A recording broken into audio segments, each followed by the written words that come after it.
Waking up early is a lie. At least the way you're doing it right now is destroying your productivity.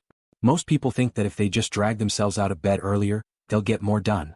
But if you're waking up in a fog, hitting the snooze button, and feeling like a zombie for the first 2 hours, you aren't winning the morning, you're just starting your day in a state of biological bankruptcy.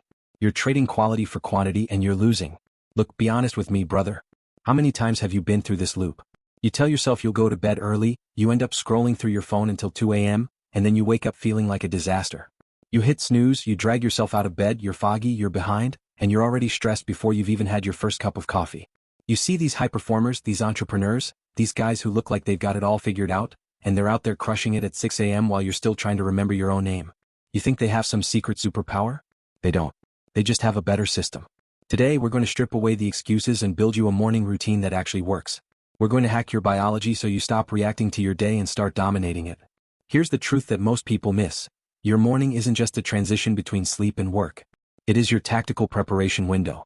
Science shows that the first 30 minutes after you wake up determine your neurotransmitter baseline, your dopamine for motivation and your cortisol for alertness, for the rest of the day.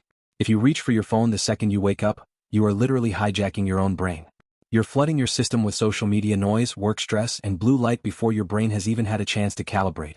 You're starting your day in reactive mode, letting the world dictate your mood. We need to flip that switch to active mode, immediately. Here is the system. It's not complex, but it is non-negotiable. Step 1, the digital fast. No phone. 0. Zilch. The moment you check your notifications, you're letting the world demand your energy. Keep that phone across the room. Guard your morning headspace like it's gold.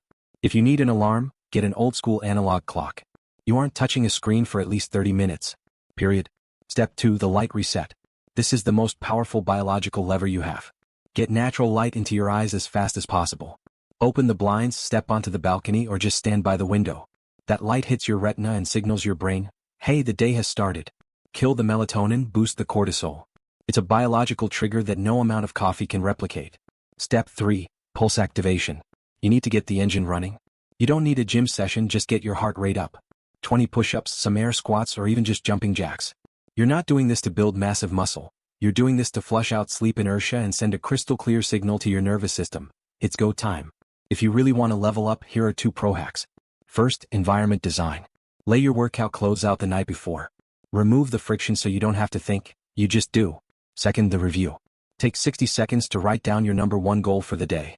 Not a to-do list of 20 chores, but the one thing that actually moves the needle. When your brain knows exactly what the mission is, it's much harder to fall into the trap of procrastination. Listen, I get it. It's hard. You're going to want to check your texts. You're going to want to stay under the covers for another 10 minutes. But remember this, success isn't about being perfect, it's about being consistent. You aren't doing this for the vibe, you're doing this to reclaim your life. When you master your morning, you master your day. And when you master your days, you master your life. Stop letting the algorithm steal your potential. Your early hours are the most valuable asset you own. Don't wait for someday. Tomorrow morning when that alarm goes off, don't reach for your phone. Get up, get the light, get moving, and take your life back. If this hit home, smash that like button. And drop a comment below. Tell me which of these 3 steps you're committing to tomorrow morning. We're diving deep into the science of deep work next week to end procrastination for good. Go get it.